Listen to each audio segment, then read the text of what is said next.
Sagittaire, bonjour à toutes et bonjour à tous, j'espère que vous allez très bien. Merci beaucoup pour votre présence pour cette nouvelle vidéo, pour laquelle je suis vraiment ravie de vous retrouver et dans laquelle nous allons parler des énergies pour le mois d'août 2023 qui seront les vôtres, et ça vous le savez, mais je le répète toujours, à condition que vous vous reconnaissiez dans ce tirage. Alors, nous allons parler d'abord des arcanes majeures. Vous avez une première ligne ici qui est très impressionnante. On va en parler, vous inquiétez pas. L'empereur, c'est la carte qui était venue lors du tirage semestriel, qui est une carte importante puisque ça peut être la tonalité pour vous de ce mois d'août. Ça peut être une dominante, une énergie dominante. Ça peut être une toile de fond. Ça peut être aussi une ressource. On va voir tout ça. Arcane majeur, l'état d'esprit, vous avez la tour et la mort. Vous avez en arcane majeur le pape dans ce que vous désirez le plus, et en arcane majeur, c'est tout. C'est très puissant, hein, quand je dis c'est tout. Ensuite, des deniers, des bâtons, des épées, des coupes. Tous les arcanes mineurs sont représentés dans ce tirage. On va commencer par l'empereur. L'empereur, c'est une figure patriarcale, c'est quelqu'un qui travaille, qui œuvre dans le sens de la sécurité. C'est-à-dire que tout ce qu'il fait, tous ses engagements, toutes ses actions, ses prises de position, ses paroles, ses échanges, etc., vont dans le sens des responsabilités qui lui incombent et de je dirais, de ce besoin de mettre à l'abri déjà lui-même, mais surtout les gens qui comptent pour lui, qui sont importants pour lui. C'est un bâtisseur, c'est un bosseur, c'est un visionnaire, c'est quelqu'un qui entreprend, c'est quelqu'un qui a une charge, mais c'est quelqu'un qui va s'organiser et qui va faire en sorte que les choses et les situations puissent évoluer, puissent avancer, quoi qu'il en soit, parce qu'il ne peut pas faire de surplace. Il a toujours besoin, je dirais, d'être dans une dynamique. Alors oui, il y a de l'austérité chez ce personnage, il y a de la rigueur, il y a aussi beaucoup d'engagement, il y a aussi beaucoup de détermination. Quand il prend la main, l'empereur, il la prend vraiment.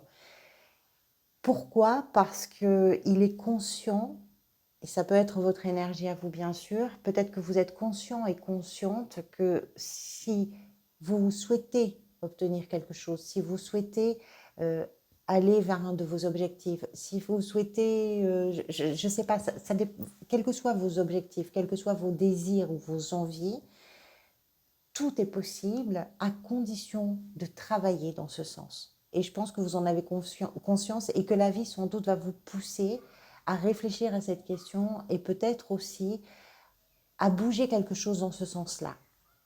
Bouger, pourquoi je vous dis bouger? Parce que là, alors là, l'état d'esprit, si ça vous parle, ça doit être quelque chose. La tour et la mort. Mais le changement, j'ose même pas dire le changement, tellement c'est puissant. La métamorphose, c'est même pas suffisant, c'est même pas assez fort, c'est plus rien n'est pareil. Ou en tout cas, vous avez envie de quelque chose qui est tellement différent. Alors, l'intensité de ça va bien évidemment dépendre de votre situation. Le changement peut arriver parce que vous le décidez. Ou quelque chose peut arriver dans votre vie qui va vous pousser à une métamorphose incroyable. Vous ne serez pas la même personne. Peut-être parce que vous ne souhaitez plus être la même personne. Peut-être parce que quelque chose, des circonstances, une nouvelle, une information, quelque chose arrive et plus rien n'est pareil. Et ça vous pousse à sortir un petit peu des sentiers battus. Ça vous met un petit peu en dehors de votre précaré. Il y a quelque chose comme ça. J'ai envie de penser que c'est votre choix, parce que c'est dans votre état d'esprit. C'est vous qui voulez que quelque chose change et que ça change vraiment en profondeur. Vous construisez peut-être votre changement, mais ça rigole pas, hein. Si ça vous parle, vous savez exactement de quoi je parle. Vous construisez le changement. Et ce qu'il y a de sûr, c'est qu'il n'y a pas de marche arrière possible. À partir de là, à partir d'août, c'est autre chose. C'est quelque chose de nouveau qui démarre, c'est plus du tout pareil. Alors, je sais pas, ça peut être dans un domaine en particulier. Professionnel, alors j'ai envie de vous dire professionnellement ou dans la sphère sentimentale, émotionnelle, je vois pas de drame. Parfois, la tour, on peut craindre effectivement qu'elle soit annonciatrice de choses lourdes et pesantes. Ce qui est sûr, c'est que la tour modifie considérablement, fondamentalement, une situation. C'est sûr. C'est une maison qui s'effondre parce que de toute façon, elle ne tenait plus du tout debout. Mais à partir du moment où tout est par terre, eh bien, tout change. Ça peut être aussi pour certains un coup de foudre. C'est tout à fait possible. C'est-à-dire que là, ben, il y a une rencontre qui vient vraiment complètement bouleverser votre existence. Mais quand je dis bouleverser, c'est un faible mot par rapport à la métamorphose, hein. Là, ça va vraiment dépendre de votre situation personnelle. Ce qui est très très puissant dans ces deux cartes, c'est la notion de bouleversement, de changement, euh, de rapidité. Et alors, il y a quand même quelque chose qui est important aussi, c'est que ces changements qui arrivent se produisent parce que quelque chose devait arriver sur une situation, sur une relation, peu importe. La mort, si vous voulez, la transformation qu'elle annonce, pas qu'elle annonce, mais qu'elle raconte plutôt, la transformation, cette métamorphose-là, c'est une évolution naturelle. Quelque chose se termine. Donc, il y a une renaissance. C'est le terreau d'une renaissance, tout ça. Qu'est-ce qui vous a peut-être amené vers ça? C'est représenté ici par le roi de denier. Alors, le roi de denier, c'est un personnage qui est... ça peut être d'ailleurs pour vous quelqu'un d'un signe, dans votre entourage, d'un signe de terre. Les signes de terre, ce sont les taureaux, les vierges et les capricornes, pourquoi pas. Encore une figure patriarcale, donc peut-être un père ou même un frère ou une personnalité d'autorité, comme ça, qui fait autorité dans votre existence. Ça peut être une femme, hein, je dis que c'est une figure patriarcale, mais ça peut être une femme aussi qui fait vraiment figure d'autorité pour vous, puisque entre l'empereur d'ailleurs et le roi de denier, on a quand même deux personnages qui s'imposent par leur volonté, leur détermination, la prise de pouvoir, etc. Je- Au-delà du fait que ça puisse représenter quelqu'un pour vous, ce roi de denier nous explique que ce qui vous a peut-être amené vers ça, c'est que vous avez organisé d'une façon ou d'une autre le changement, comme si vous aviez peut-être préparé le terrain, que tout soit tranquille, que les conditions soient les meilleures, que tout soit sécurisé d'une certaine façon, qu'on soit confortable. À partir du moment où on a stabilisé quelque chose et où on s'est assuré que la situation était suffisamment sereine, paisible, oui, on peut à ce moment-là effectivement envisager de changer complètement une situation, une relation, quelque chose. Un projet, j'en sais rien, une émotion, une opportunité, on peut totalement l'imaginer. Pour d'autres, ce roi peut représenter l'idée qu'à un moment donné, le, je dirais que les travers de ce roi de denier et de l'empereur, c'est que quand ils sont poussés à l'extrême vers leurs défauts, ils deviennent un peu intransigeants, parfois même tyranniques, très dominants en tout cas. Et c'est peut-être aussi cette force-là, pas toujours très positive, mais en tout cas cette force-là et cette puissance-là qui vous amène aujourd'hui vers des changements ou qui provoque le changement. C'est-à-dire que pour certains et certaines d'entre vous, l'idée d'avoir trop euh, pas malmené, mais en tout cas de vous être imposé d'une façon très forte et peut-être un peu brutale aussi pour les autres, hein, c'est quelque chose qui a entraîné les changements. Et vous en êtes partie prenante, hein. Ça se fait pas sans vous parce que c'est votre état d'esprit quand même, hein.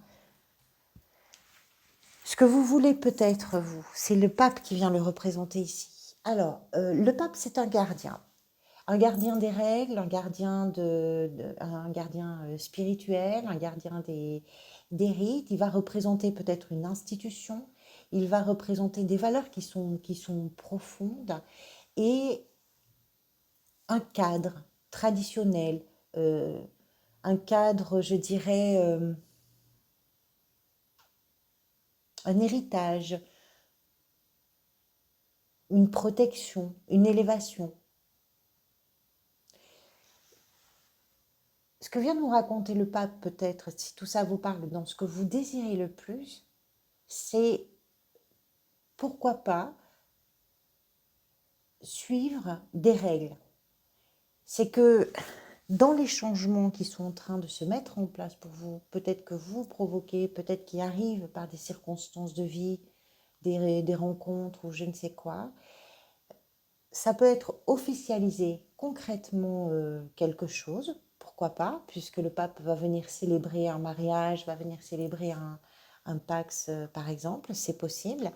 Je- Excusez-moi, je suis très intriguée. Vous arrivez d'où, ami Sagittaire? Qu'est-ce que vous aviez le mois dernier? Le diable, d'accord. Et en septembre, vous allez vers le fou. Vous êtes peut-être en train de créer quelque chose pour aller véritablement vers une nouveauté, un début qui vous libère, mais alors qui vous libère complètement. Les changements que vous amorcez ou que vous traversez au mois d'août vont vous conduire vraiment vers quelque chose de totalement nouveau. Et cette nouveauté-là va être extrêmement puissante pour vous parce que rien ne pourra vous arrêter. Le pape, c'est une approche, on va dire, qui va s'adapter à des schémas de fonctionnement, de système, de société, voilà.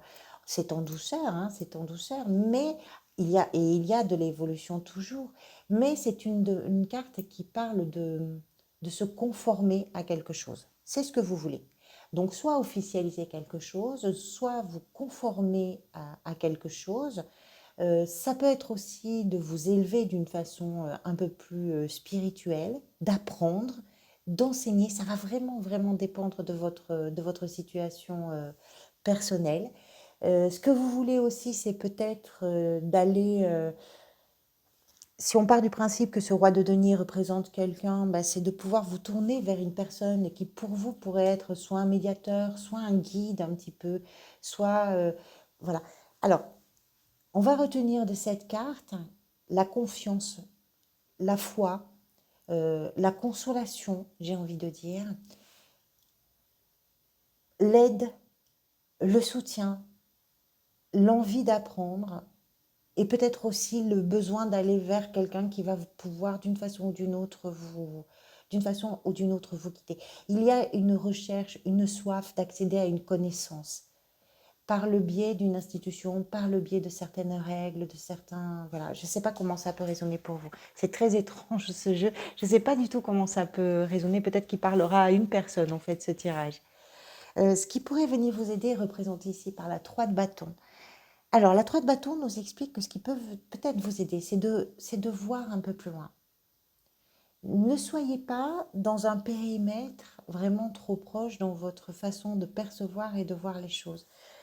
Rendez-vous disponible peut-être à une situation où vous êtes capable de vous détourner de quelque chose parce que il y a beaucoup mieux pour vous, parce qu'il y a beaucoup mieux demain, quelque part, ailleurs. Ce personnage-là qu'on voit sur cette carte est en train de regarder la ligne d'horizon. Quelque chose vient vers lui, il le sait, il ne sait pas quand ça va arriver, mais il sait que cette chose arrive vers lui.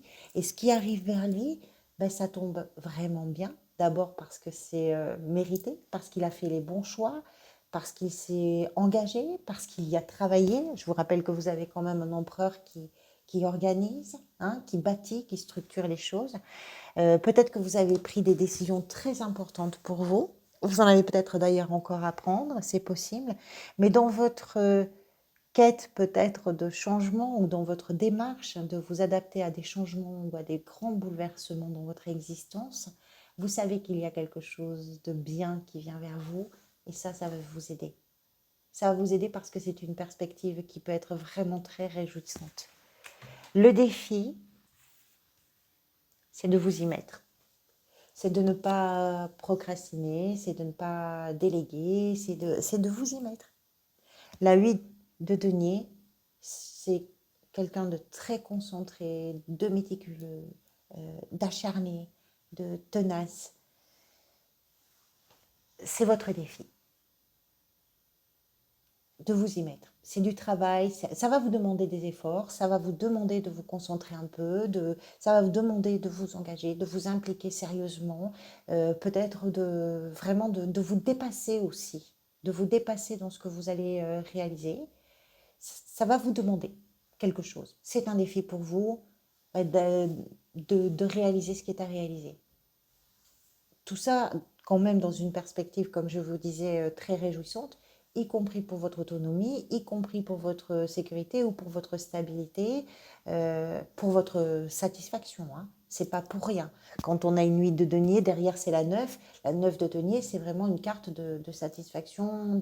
C'est le moment où on récolte les fruits justement du travail que l'on a fourni, des efforts que l'on a faits. Mais c'est un défi pour vous au mois d'août. C'était très étonnant ce défi, d'autant plus que vous avez quand même l'empereur qui est un personnage qui ne fait pas semblant quand il s'engage quelque part. Hein. C'est assez surprenant, c'est même presque contradictoire. Mais nous sommes faits de paradoxes et de contradictions. Dans la sphère professionnelle, vous avez la 4 de denier. Alors la sphère professionnelle, ça peut être dans votre activité, ça peut être votre gestion d'un budget, ça peut être votre recherche d'emploi ou ça peut être aussi votre gestion du quotidien tout simplement. La 4 de denier nous explique qu'il y a de la prudence de votre côté, que vous n'êtes pas forcément dans une situation financière ou professionnelle ou dans votre recherche où vous allez prendre des risques. On est prudent, on sait ce qu'on a, on va faire attention à ce qu'on a, on ne va pas trop pousser les choses pour prendre des risques. Ce n'est pas le bon moment de prendre des risques. Donc c'est géré, les choses sont bien gérées, tout va bien. Il n'y a pas de problème particulier. C'est simplement que vous restez prudent, peut-être même économe. C'est possible. Il peut y avoir des craintes, il peut y avoir... Alors, étonnamment, quand même, avec ce roi de denier ici, on peut supposer que vous avez... quand même, vous vous êtes assuré d'avoir une situation qui vous permettait d'être plutôt tranquille. Mais peut-être aussi que c'est le contraire. Ça va vraiment dépendre de votre situation. Peut-être aussi que justement, cette abondance représentée ici, c'est quelque chose qui vous manque. Et du coup, vous faites carrément attention pour ne pas vous mettre dans des difficultés qui pourraient arriver si vous ne faisiez pas attention. Il y a de la prudence, de l'économie. La 2 d'épée, dans la sphère sentimentale, la 2 d'épée, moi je pense que c'est une carte qui est assez joyeuse en fait.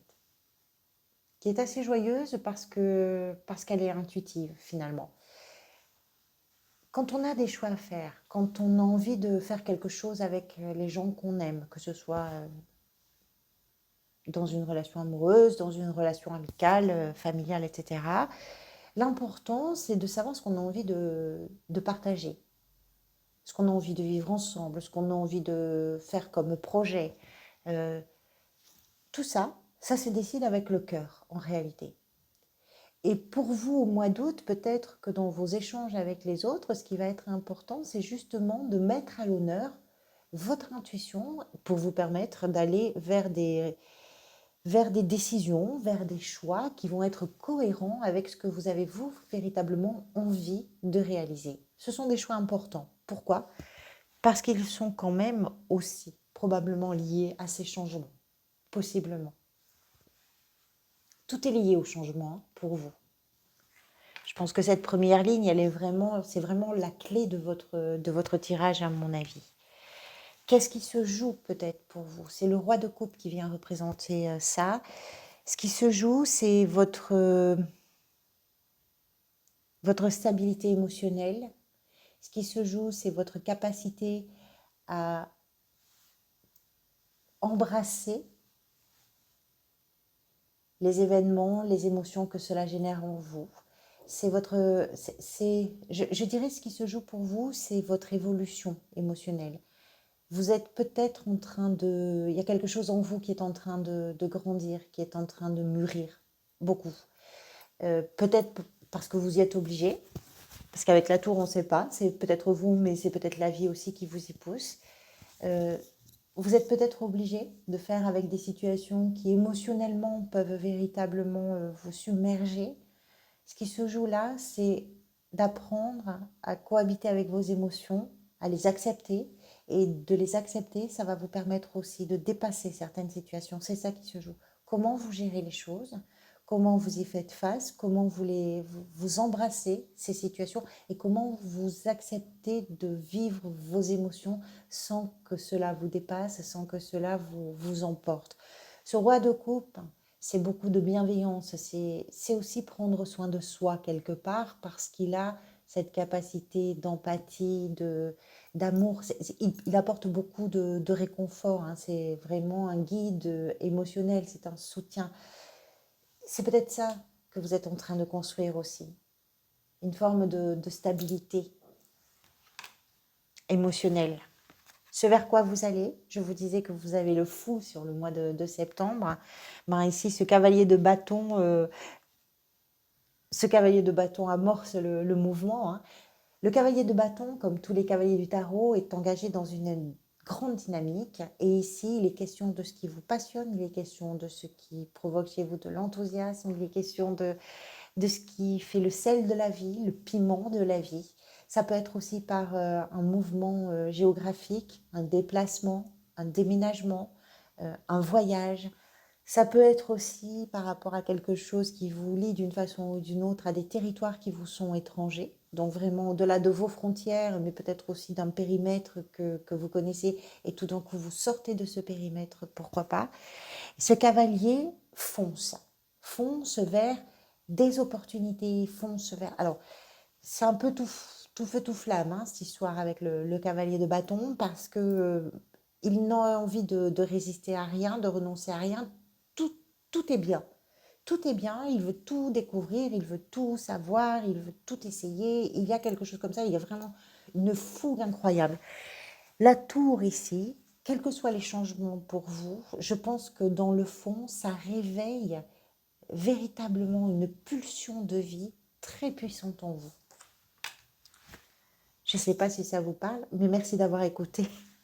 Je vous retrouverai bientôt. Merci pour vos soutiens, pour vos messages. Prenez soin de vous, prenez soin aussi des gens que vous aimez. Profitez de chaque instant. Je vous dis à très bientôt.